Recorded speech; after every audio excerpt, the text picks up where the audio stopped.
Are we really watched over by angels? The truth might shock you. Since the dawn of time, people across every culture have believed in unseen protectors, heavenly beings sent to guide, shield, and even save lives in moments of crisis. But are guardian angels real, or just a comforting myth? Today, we're diving deep into the Bible, ancient texts, and even modern testimonies to uncover the hidden truth about guardian angels.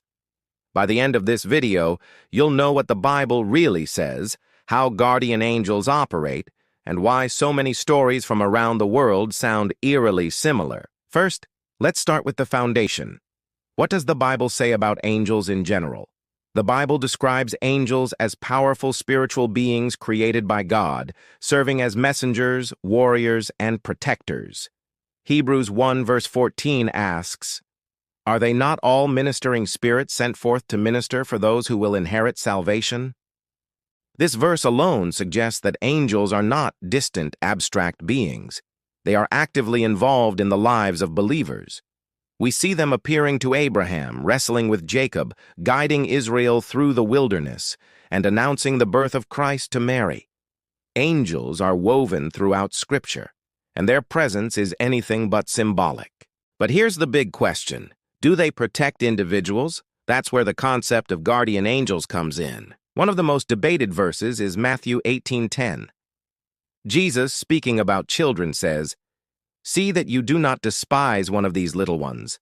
For I tell you that their angels in heaven always see the face of my Father in heaven." Notice those words, their angels.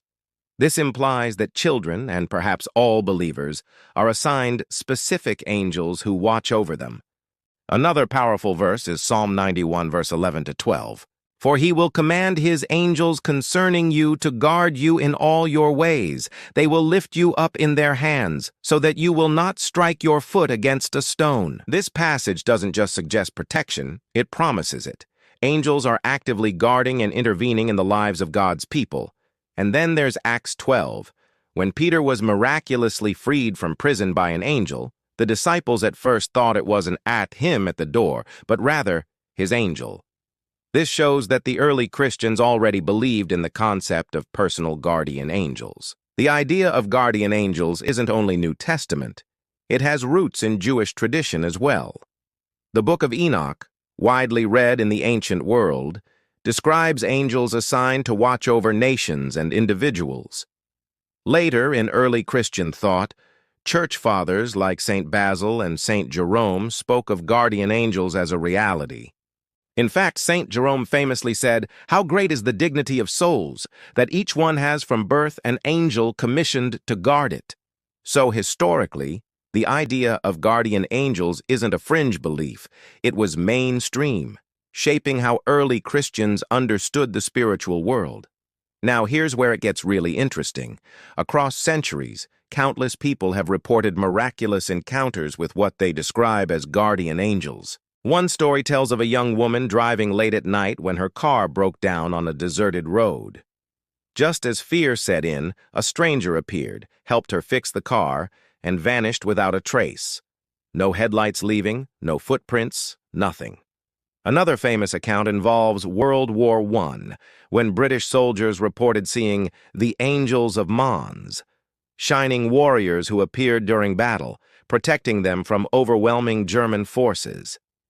And then there are personal stories, ordinary people who report hearing a voice warning them to stop just before an accident, or feeling pushed out of harm's way. Skeptics may dismiss these as coincidence, but the sheer volume of testimonies across cultures and time is difficult to ignore. Here's the big theological question. Does every person have a guardian angel? Some argue yes, based on Matthew 18, verse 10. Others say angels are assigned only to believers, citing Hebrews 1, verse 14.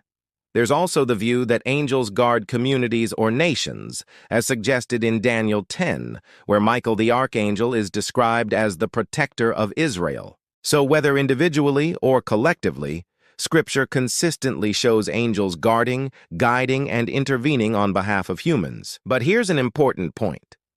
Guardian angels don't erase free will. They don't stop every accident, prevent every tragedy, or shield us from every hardship. Instead, they intervene in ways aligned with God's greater plan. Sometimes they protect us from danger, sometimes they guide us through it, and sometimes they allow us to grow through trial. This is why the Bible never tells us to pray to angels or worship them. They are servants of God, not substitutes for Him. Think of the countless times you've narrowly avoided danger, maybe a near miss on the highway, or a decision that kept you safe without explanation. How many of those moments were coincidence, and how many were angelic intervention? Hebrews 13, verse 2 gives us a haunting reminder. Do not forget to show hospitality to strangers, for by so doing some have entertained angels without knowing it. Could it be that angels walk among us more than we realize?